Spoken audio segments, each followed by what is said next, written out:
Hello guys, I'm Deepak Chaudhury and welcome to my channel. Today we are discussing an interesting but controversial topic called multitasking. What does multitasking mean? Are we genetically and psychologically designed to do multitasking? If yes, who are better multitaskers, men or women? What is the neurology or neuroscience behind multitasking? Let's dive in.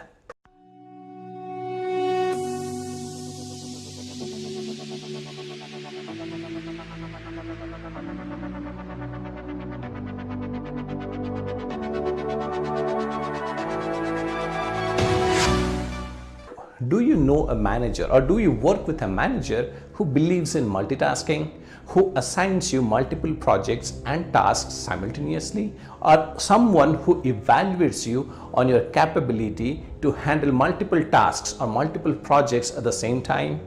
If yes, this video is both for you and your manager, or perhaps for the management or leadership team of your organization.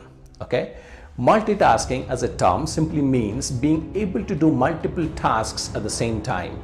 This is a term introduced in 1965 by IBM Corporation to explain the multitasking capabilities of its computers. But a lot of people believe and argue that we human beings, we can also multitask. And the pretext behind that is a belief that multitasking means more productivity. And trust me when I say nothing is farther from the truth. A three-member researcher team led by Yale Offer at the Stanford University wanted to study the multitasking behavior of students who were used to use digital devices in the class. The results of that study, along with a plethora of other studies, confirm only one thing: human brain is not designed to multitask. In fact, when people think they're multitasking, what actually they're doing is they're moving rapidly to and fro in between multiple tasks. And that is why this is called task switching or context switching. There's nothing called multitasking. Let me explain the four-step neurological process involved in task switching. Whenever we do task switching, these are the four steps we go through, okay? Step one, it's called shift alert. Assume you have reached your office, sat down at your desk, and you decided to respond to emails. The moment you make that decision, a lot of blood starts rushing into the anterior prefrontal cortex of your brain, APC, which is a switchboard kind of thing in your brain. The moment you make that decision, a brain-wide alert is issued by this APC saying, alert, there is a shift in attention happening, okay? Because you're going to write emails. Second step is a message, two-part message that is broadcasted to the entire brain. This travels inside your neural networks of your brain as electrical pulses, and the first part of message is locate the neurons required to do the emailing.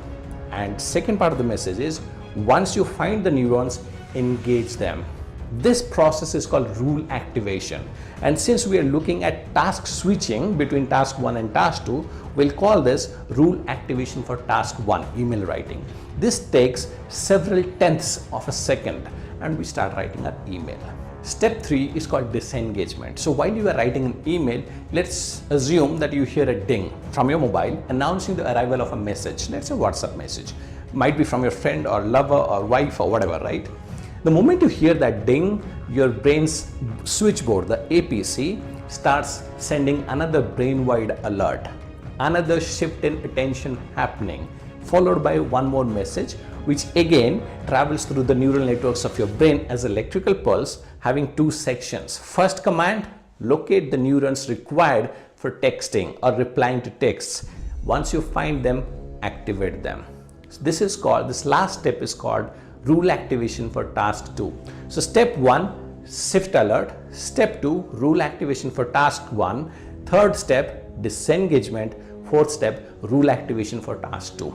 These four things happen sequentially every time you switch between tasks, and this takes time, okay? And that is precisely why we human beings, we cannot multitask. Okay, now let's look at the negative impacts of the so-called multitasking or task switching. First one, when people engage in task switching for longer or rapid task switching, they take 50% more time to complete their tasks, and they're 50% more prone to make errors in judgment. That means rapid and long duration task switching impacts your performance, both qualitative and quantitative performance. Second, a study by Realization, a company, indicates that productivity loss because of task switching can be up to 40%. And when task switching is absent, number of projects completed by a company or a team improved by 59.8%. And in absence of task switching, the time consumed or time required to deliver a single project improved by 35.5%. This is a PDF report, and the link to the report in the description section. Go check that out, okay? Third point, a study by University of Illinois Chicago confirms that when we do task switching, the temporary memory of our brain, known as the working memory, is consumed by the brain. That leaves very little space for creativity. So the moment you get engaged in task switching rapidly or for long duration of task switching, you kill your creativity. Fourth point, a study conducted by University of Sussex confirms that multitasking leads to emotional illnesses like depression and anxiety. And nothing paralyzes a company or an organization more than workplace depression. In fact, depression costs US companies and employers approximately $23 billion in productivity loss annually. And if you're a man believing in statistics, this is some number for you. People who are depressed because of workplace stress or multitasking or task switching, they take on an average 8.7 days of leave annually, as compared to other employees who are not depressed. They take an average of 4.6 days of leave annually. Okay, so multitasking or task switching is not helping anyone, neither the employee nor the employer. Next, according to Michael K. Gardner, educational psychologist professor in the University of Utah, 50% or most of the time people overestimate their ability to do task switching or multitasking, and he believes 50% of people believe they're good at task switching, whereas practically actually only 1% of the people are good at multitasking. 49% of people are deluding themselves. Another interesting point is made by Joshua Ulrich, the chair of Global Leadership Council and an executive coach. He has found that brain scans prove when you are engaged in task switching for long duration, your prefrontal cortex gets thin. This is the part of your brain which is required or responsible for executive functions like decision making and planning. It gets thin means your brain is getting fried because of task switching. This is neurotoxic.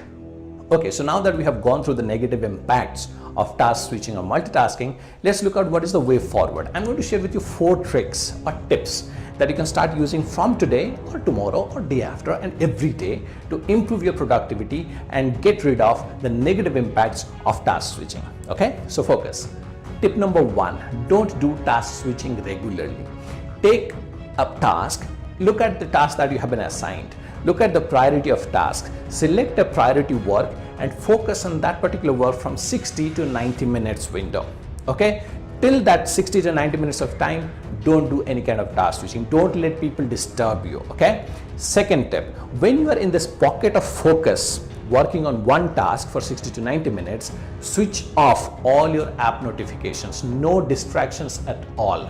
Okay, tip number 3, assign or designate specific time in your schedule to respond and communications. Respond to communications as in to responding to emails or attending meetings. Okay, let's look at a typical day. Let's assume you reach office by 9 o'clock. 9 to 9:30 you plan your day, 9:30 you start working. So first pocket of focus could be 9:30 to 11 a.m. 11 to 11:30 you look at your emails, read and respond them immediately. Okay, 11:30 to 1 o'clock, second pocket of focused work. 1 to 2, lunch. 2 to 2:30, you check your emails again, read and respond immediately. 2:30 to 4, another pocket of focused work. 4 to 4:30, tea break. 4:30 to 6 o'clock, another focused work. and 6 to 6:30 you read and respond to your emails. Just an example, you can decide on your timings, okay? But when you decide on specific times for communication, communicate that to your team members, to your managers, to your management, to your customer, that I'm not going to be reading and responding to emails throughout the day. That's not productive. So I have these windows available with me, and you can expect response to emails at these particular times. Set that expectation, okay? So that's tip number 3. Tip number 4, whenever you're working on your desktop or laptop, don't allow more than one tab to be open. Always one tab. Whether you're working on Notepad, you're working on MS project, you're working on a PPT, you're working on a project or a portal, doesn't matter. One tab at a single time. So that's tip number 4. Try practicing these 4 tips for 30 days, 60 days or 90 days and see your productivity improve exponentially. At the beginning of this video, I said this is a controversial topic, and this is why I said it. Have you noticed at workplace, people who are individual contributors, people who are team members, they don't believe in multitasking. When you assign multiple tasks and multiple projects, they fight it, they resist it, they hate it, right? The same people, when they become managers, suddenly they start believing in multitasking. They start assigning multiple projects, multiple tasks to their team members. Have you noticed that? The other thing is, who is a better multitasker, men or women? Numerous studies have been conducted till 2018 and nothing has been conclusive that can tell us whether there is a real correlation between gender and capability to do task switching. Okay, there is no conclusive evidence, but I personally believe that men are much more capable of doing multitasking as compared to women, and here is my proof.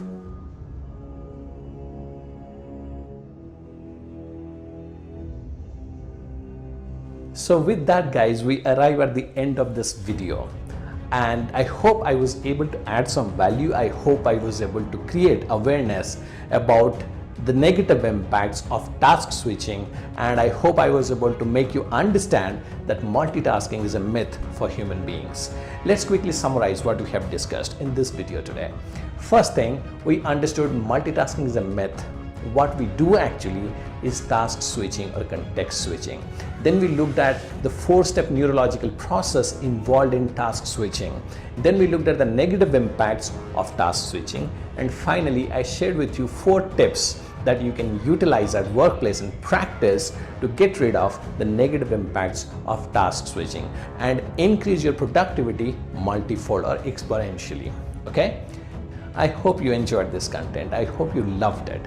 And if you did, do share this with your colleagues, your manager, and your entire management team, and create some workplace awareness around task switching and create awareness that multitasking is a myth for human beings. And if you want to know more about personal success, hyper performance, leadership, influence, employee engagement, innovation, and entrepreneurship, do subscribe to this channel.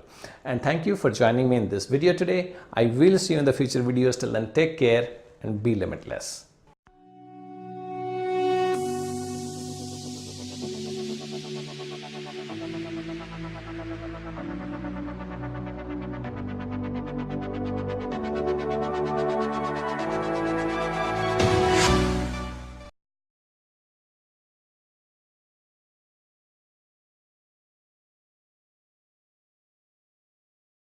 Yes guys, I lied to you. However super practical, super useful this video might be for you, your managers and your management and your entire company, I didn't make this video for you. I made this for my kids, my 6-year-old son Arihan and my 3-year-old daughter Ananya. I understand they're small, but when they grow up, I want them to understand that multitasking is a myth. I want them to stay away from all the negative impacts of task switching. I want them to master the process of focusing on one thing, one idea, one skill, one task, one project at a time and deliver excellence. I want them to master the process of whatever they touch, they should deliver excellence and it should bear their signature. I want them to do so because I understand that is the only way you create personal brand and achieve success. So sorry guys, this is not for you.